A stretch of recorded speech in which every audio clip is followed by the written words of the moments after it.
Hello, I'm back with another video, and in this one I had some insight that was occurring to me today that I'd like to share as part of running with this series of indications that I've been elaborating upon and enunciating upon as I find inspiration. It seems like with some of these videos, when I do like a certain topic or title, it almost has like a life of its own, and something that they may have been wanting to come forward without sounding pretentious with that. But I've been having more and more insight without having maybe intentionally set myself on that course. But I wanted to provide just a little bit of background and follow up and tie some different stuff together. But I had made one video about tact and talking about how like sometimes like if you go to like maybe a faith setting or something like that, and you have people that are like, you have some like real, like some of the real players you might see might actually be like in a faith setting or a church where they actually have now faith, propriety, morality, and goodwill, and then yet they also have all of their when we incline ourselves towards something beautiful like faith or a higher power, it doesn't take away anything of what we actually are of value. The author Arthur Avalon says that what we know of as the Lord is immortal because the Lord wastes not. So there, what value may exist. I'm gonna make two really bold statements with this. So what I meant to say with that video is that there's something to be said for playing the game. And that can actually be a better way to enjoy life and to influence others, is to play the game. And part of the game of like things like social media or like even YouTube is like saying like outlandish things or kind of like things that make a person want to click on a video and stuff like that. And in the spirit of playing the game and being true to what I said in that video about tact and getting better and actually maybe like playing the game a little bit, I'm gonna make two really bold, outlandish statements, but in the greater spirit or the greater initiative of highlighting insight with these videos. But one is that they say if you can understand the interests and the interests, the intentions, and maybe the behavior and the cues of a person or thing, you can have a lot of effectiveness in dealing with that, almost to the point of attaining mastery or some type of influence or facility with what you're appreciating. So I want to take maybe two bold statements about what we know of as the greatest light, and then also the greatest darkness, and maybe both of those can be one and the same in a sense and be the actual arbiter of life and death. So if I were to provide insight into my understanding of what a higher power is, or what is truly awesome and potent in this universe, in this life, I would say, based on the statements of Arthur Avalon, is that the one thing that we can appreciate about what facilitates and perhaps has conceived this reality is that it wastes not, and that it's interested in value. So we can do a lot of heinous deeds and atrocities against ourselves and others, and to a certain extent that might actually be permitted or even licensed if we look at the way that a lot of things play out. There's a YouTuber named Naeem Edwards, and she points out just how much finance is involved when a young person, whether influential or not, is slain heinously and untimely, like in a very unfortunate manner, like to be laid in the street. Whether like a young person or a influential person, and just how much finance is involved in that, with the different services that are involved in that, and then the also the social capital that's created from that, both maybe inspirational and not inspirational. I shouldn't say inspirational. There's nothing inspirational about that, but there is social capital that is derived sometimes when people meet an untimely demise. And so, at a certain point, that is allowed on whatever level, however that has to be atoned for or answered for, it yet transpires. So it was yet permitted. So in that sense, a lot of very heinous things are permitted in this reality. I have a family lineage of a people who suffered one of the great atrocities of the early 20th century, and I've actually seen human skulls of young females of my heritage that were decapitated and preserved in like as though to as almost like I wasn't sure if they were as part of like a science thing or a trophy of some kind, but these female human heads were severed in the prime of their youth, and then transported, collected, and preserved like in the country that had leveled that atrocity, and then went on to level other great atrocities of the 20th century as a part of that history, that the lesser known history with our people. But it really daunts me like how something like that can be allowed, and when we think about like providence and so forth. But that being said, one thing that is not allowed, that I would be fairly certain is not allowed in this universe, is the squandering of value. Value shall be preserved and or recuperated in this reality. And so that's in keeping with what makes what we would call a Lord immortal. So that's one insight that I would have on what there would be, what the intentions or the overall purposes and designs and values of a higher power would simply be the preservation and creation of value. And then on the other hand of that, what would be the what would be something that would be of interest to a force that is associated with death or final and permanent consequences. And I would say that, and then so a lot of these videos are that I'm doing. I'm wearing this jacket that is it's just a little cheap jacket that I found online. It features characters from classic horror movies, and I was wearing it in a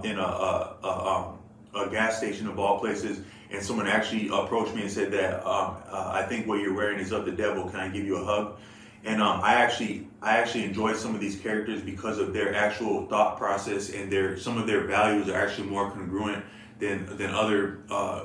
iconic figures. In that they're just simply they have self-interest, and they're not abashed about self-interest, and sometimes things don't they're moving from that standpoint and somewhat congruent in that. And so I actually identify that with that to a degree, and as not necessarily something that is negative in itself.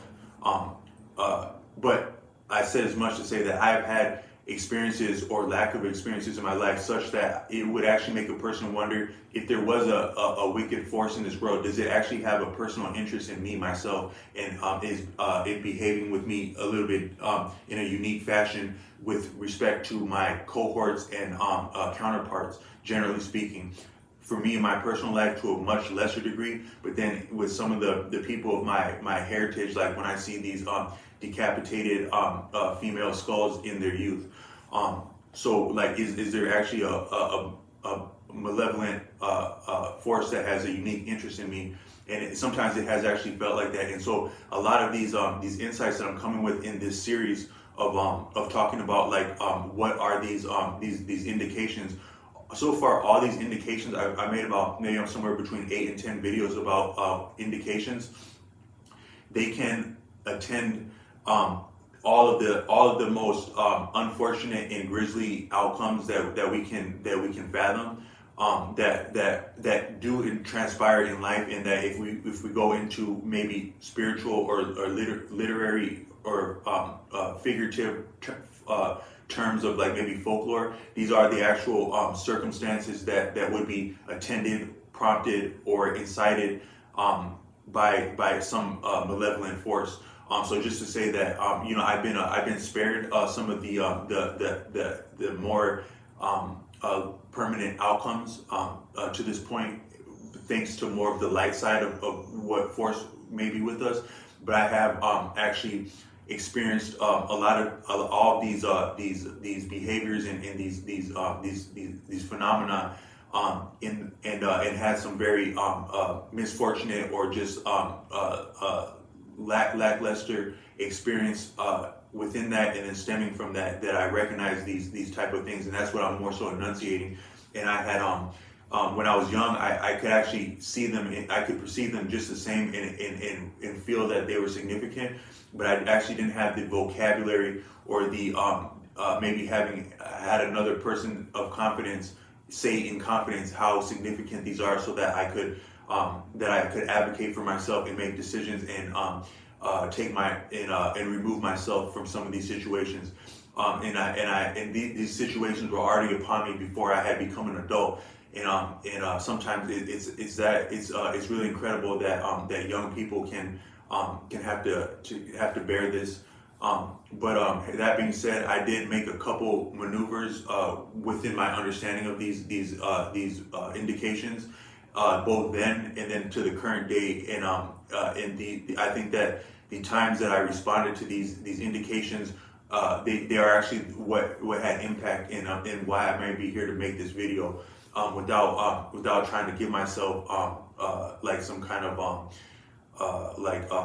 credit for things that didn't happen, but just like sometimes the things we avoid are as great as the things that we have to get ourselves out of. But if I could provide insight into the value of what a malevolent force that is interested in that has association with or interested in death, it would be somewhere around oaths. So if you can imagine, like, what would a dead body say, or what would a person near their last moments say or have said around them? And I've actually seen like roadside stops of heinous atrocities of police violence against civilians, where a person is actually within their final moment, and they're in the process of losing their life. And a lot of that is facilitated by some of their choices in speech, and the way that they're handling themselves in a very dangerous situation, and they may not actually, and they're not understanding how dangerous that situation is, and they're actually also being honest at the same time in a certain way. And what I noticed is that there's a lot of strong oaths that are being that are coming forward when they didn't actually have to. So oaths are really, I think oaths are one of the most deadly things in our part of speech, and therefore I think whatever could be associated with death would be very interested in oaths. A lot of times the different oaths we make, whether written, verbal, implicit, which means like an understanding that's not so much stated. These are the very things that fetter us and keep us in situations against our better judgment and our ability to improvise, to where we may be extended or in danger, or acting against our better will and judgment, because we are bound by some kind of agreement or oath we made that is being held over us. And actually, a lot of times the people that we are making oaths and agreements with are the farthest thing from having our best interests in mind, yet are inclined to oblige us to behave within whatever agreement we made with them, whether that be legal or personal or social or influence. I would say most times an oath of any kind, or even most agreements, are not in the best interest of ourselves or of life, because life is so fluid, dynamic, that it does really require improvisation. So even if you are loyal to someone or something, even within that, it would sometimes be more suitable to actually change direction, course of action, or improvise, or do something different than what you had set out to do before circumstances had confronted you. Because circumstances are dynamic and moving and are not beholden to anyone, yet we are less potent and have less resources than the circumstances we're in, but we're the ones who are bound by oaths and agreements. But if you witness people that are about to lose their life, or in a situation where they're about to have their life taken,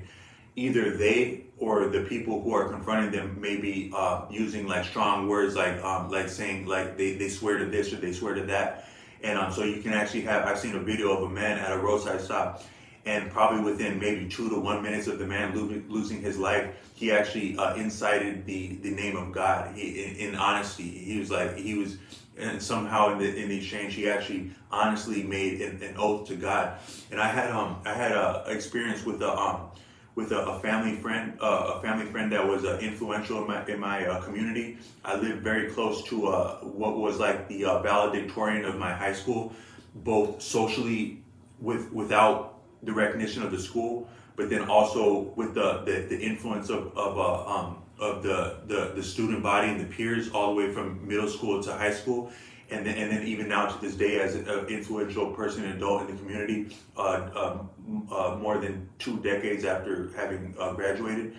And then also with the recognition of the school and the people having rank, such as like coaches and different people. So just a very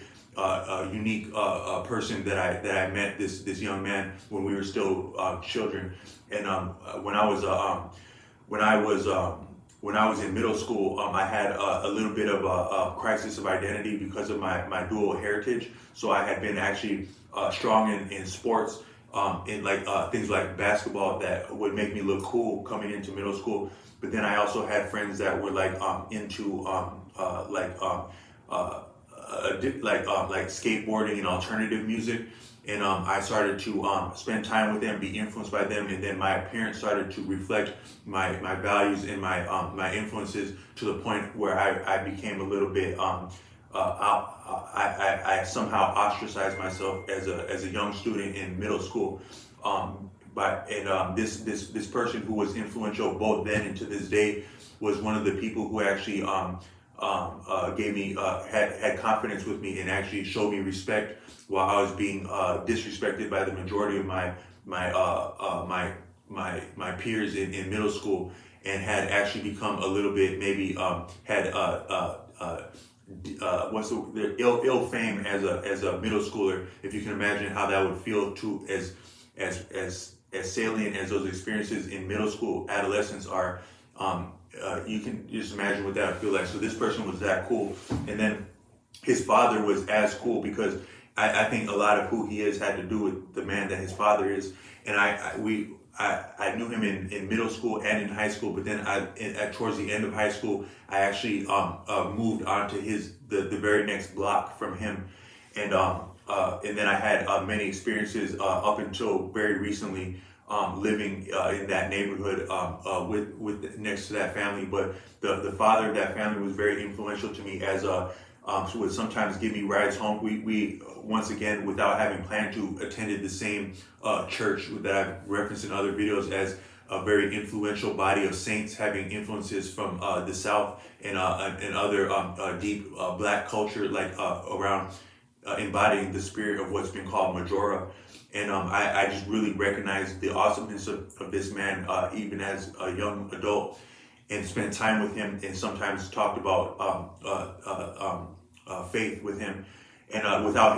him broaching those subjects or proselytizing, the subject just sometimes came up, and he was saying that spending time with him felt like being around a person that's actually interfacing on a regular basis privately with some type of higher inspiration or understanding. And it came out in his sub-communications and mannerisms and gentle wisdom. But he said that whenever we take the name of a higher power, that power is invoked and it is present right there with us. So if a person, even if some young people were to say, I swear to such and such, I should say such and such. That's not respectful. But if a young person takes the name of God, where I think God might be a more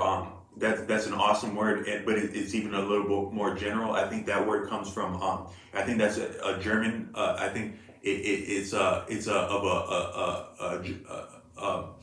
I think it is appropriated somehow from a Germanic influence that corresponds to the word good, and it is more so like a way of saying good. I can't reference the source on that. That's not original, but that's my understanding of the word God. And then there are more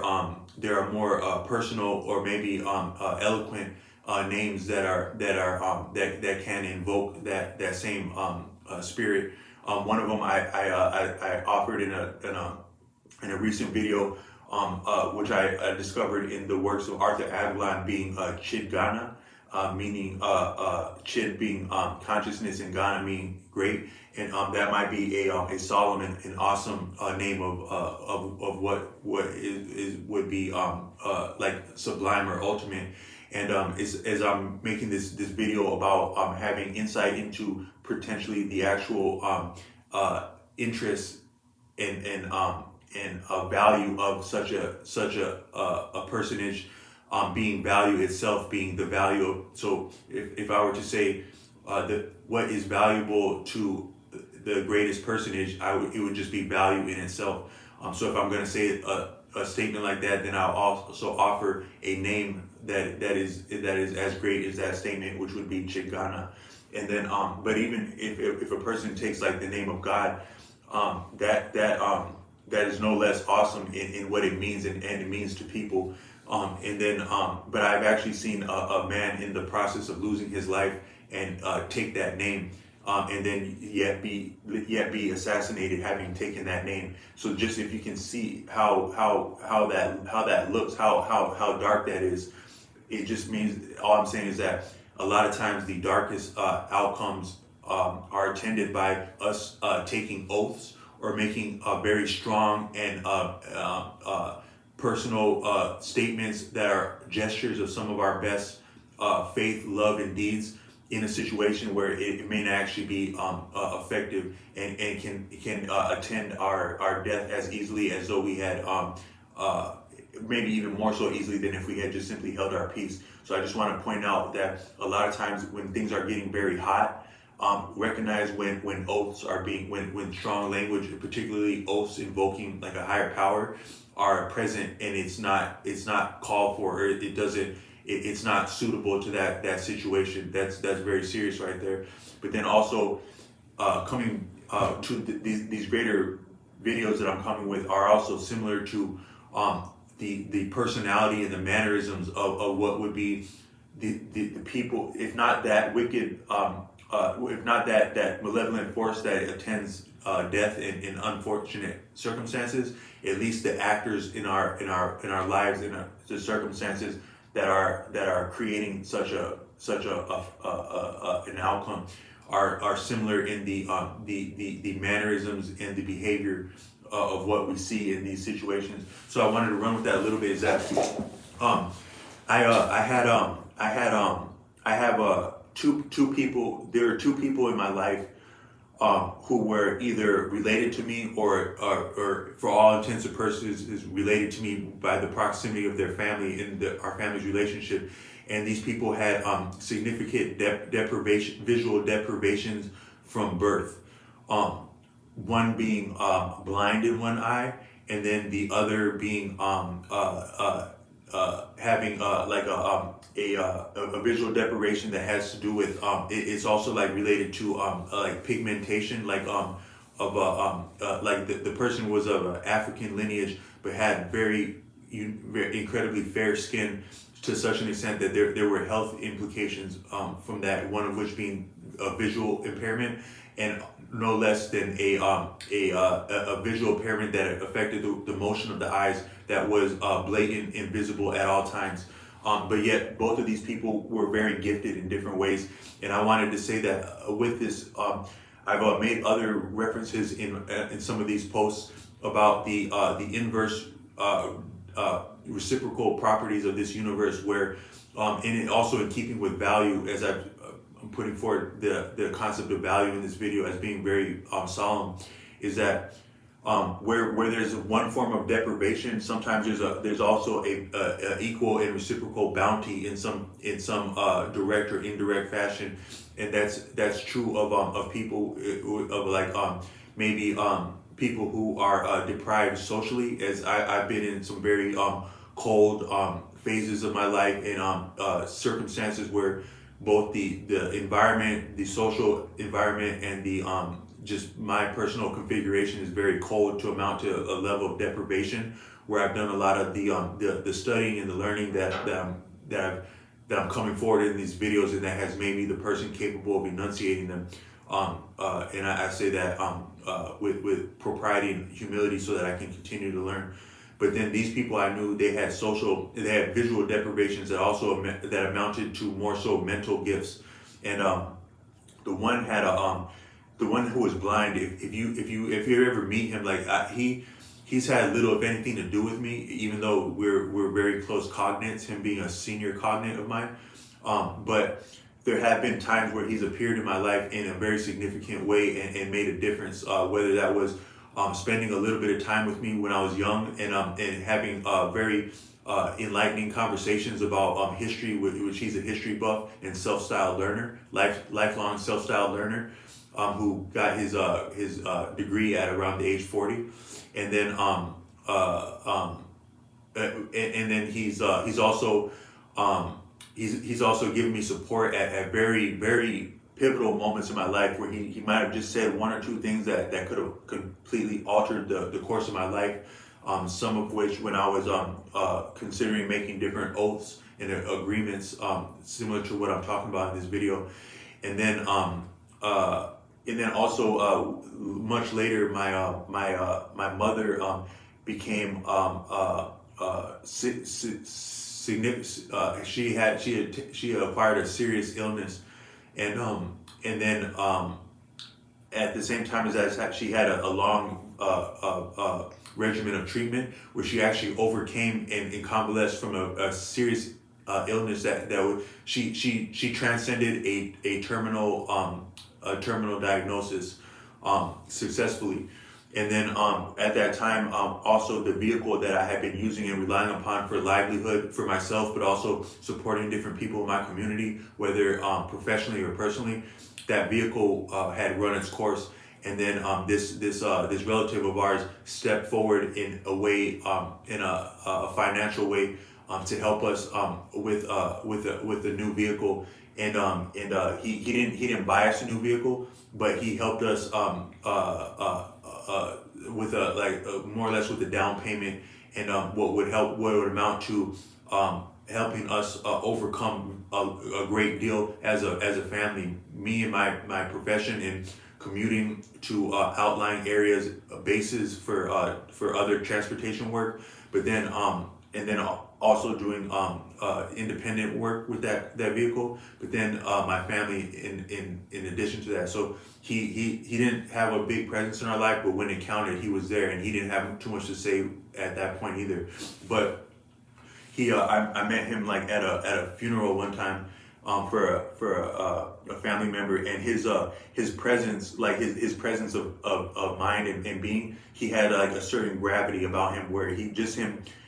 standing there and holding his peace and holding his arms together, he said a lot with his gravity. And I think part of it, and if you look at him, he has a unique way, a unique look in his face and his eyes. And it's who he is as a person, but it's also from the fact that he's actually blind in one of those eyes, but you wouldn't know it if you didn't have that, if you weren't privy to that about him. But he had a certain way of looking at people where it's kind of like, and that's what I want to talk about in this video, where it's like a way of like looking at you, but not actually kind of looking at you at the same time, like as though you were to look at a person with a lazy eye. And I wanted to talk about that, about my experience of being what I think might have been courted by an actual wolf within city limits, or a stray dog, and then also a person attempting to extort me when I had a predictable pattern doing deliveries in a downtown urban area. And then different people who have appeared in my experience, who may have been beautiful people that didn't mean anything against me directly, but the experience of them and some of their both their beauty, but also their indifference to me, or returning of invitations, amounted to a level of pain and growth. But what I noticed was similar in all these things is that a lot of people you would wonder, like, what is it like to look a wolf in the eye? What is it like when a wolf is looking at you, or prospecting you, or even stalking you and hunting you all at the same time, or just a situation, a dangerous situation or person to you that may or may not actually be intending to be dangerous to you, but for intensive purposes they are somewhat dangerous to you. And what I think the look is kind of like is like, now if you and that time where I was talking about pulling up to do a delivery where there was an actual wolf present or large stray dog a block and a half away, you pull up somewhere and this animal is it's running around and frantic, and you are aware of it, but it somehow gives you the impression that it may not actually be aware of you. But if we know anything about a wolf or a wolf-like person or a dangerous circumstance, they are nothing if not aware. Nothing. A wolf is nothing if not aware. So for you to be in a vicinity, and I've also said in another video that that wolf could have actually maybe potentially been aware of my presence a long way off because of the music I was playing in my car at that hour of the night, even though the windows were rolled up. My scent profile in the city with the strong cologne and scents that I wear, and then also I've talked a little bit about like pre-science or actual a degree of divination that may be possessed by certain different walks of life, grades of beings, whether animals of prey or even humans of prey. Human beings, it can be appreciated that there are things called gifts of the spirit in faith circles. That's within the I think that's within the Christian canon that they talk about gifts of the spirit. But credible people have recognized that human beings can have gifts that pertain to fine subtleties of spirit to the point of transcending time in what would be called divination or prophecy in the more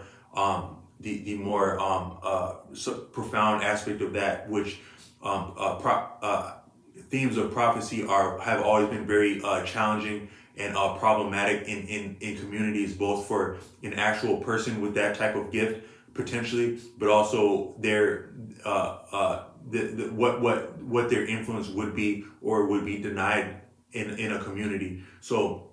I'm not trying to advocate for prophecy in this video or present myself as that, but I'm just saying that it has been recognized in things as credible as the Holy Bible, that there can be a person or people gifted with insights and abilities that can be described as prophecy, and what that actually would constitute is as true, coming from a source like the Holy Bible. But I want to say that could also potentially exist in other beings and creatures of a more humble station of rank,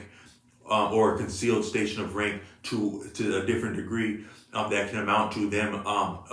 being very timely and prudent to be present somewhere in the most advantageous position for them and the most unadvantageous position for a potential victim or host, as I may have been doing this delivery in the off hours of the night and encountering an actual wolf or stray dog. But what I want to say is that what would that look? So it is likely that creature, that being, was aware of me before I was aware of it. And different people have said that most creatures and beings, including humans, who are dangerous in some way, whether they are actively trying to be dangerous, or they are so appealing and beautiful or influential as to actually amount to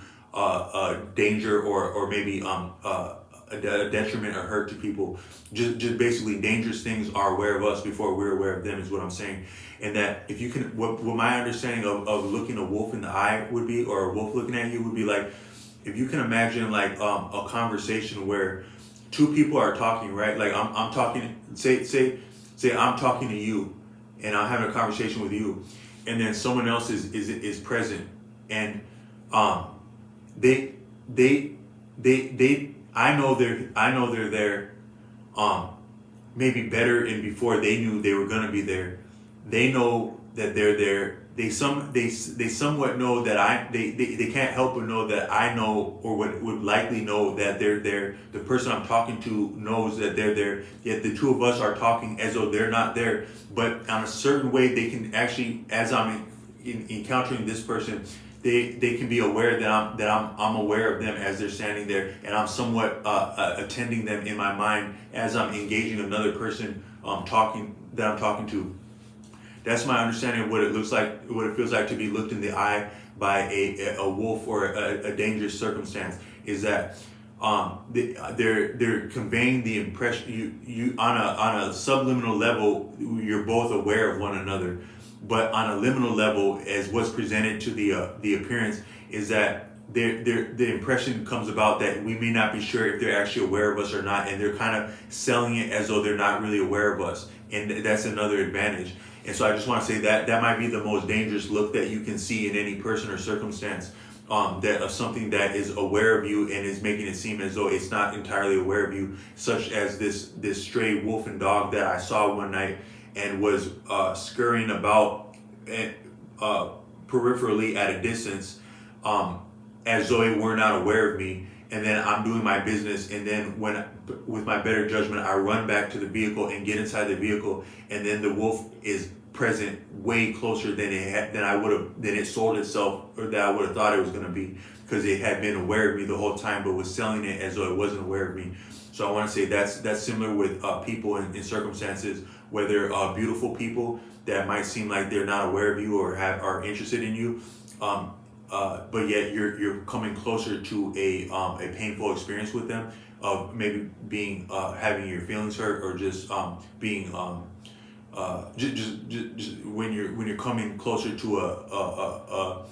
something that is significant in your destiny, that is a painful lesson. It might feel like a person or a circumstance that is selling like it's not aware of you, but it had actually been aware of you before you were aware of it. So I just want to say that might be a significant and a nuanced behavior. But then the other thing, the last thing, this is an insight. I'm not sure exactly how I'm going to tie it with this, but I was talking a little bit about that family member that had a blind eye that could look a little bit like a lazy eye. And different people have talked about how we have a dominant and a more we have an actual dominant eye, and you can kind of tell that when you look at people. I think it has to do with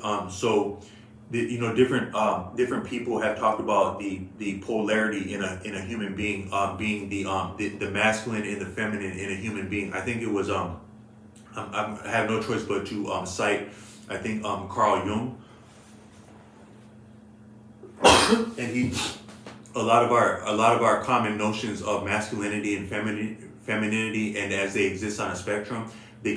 emanate from Jung, who was formerly influenced by Freud. And I think Freud, from my very rough estimation, I think Freud may have been a little bit more objective, even though Freud did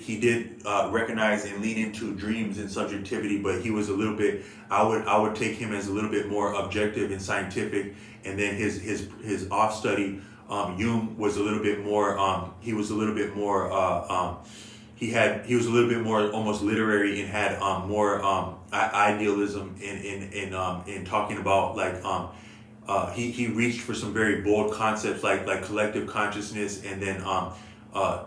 matters of like symbolism and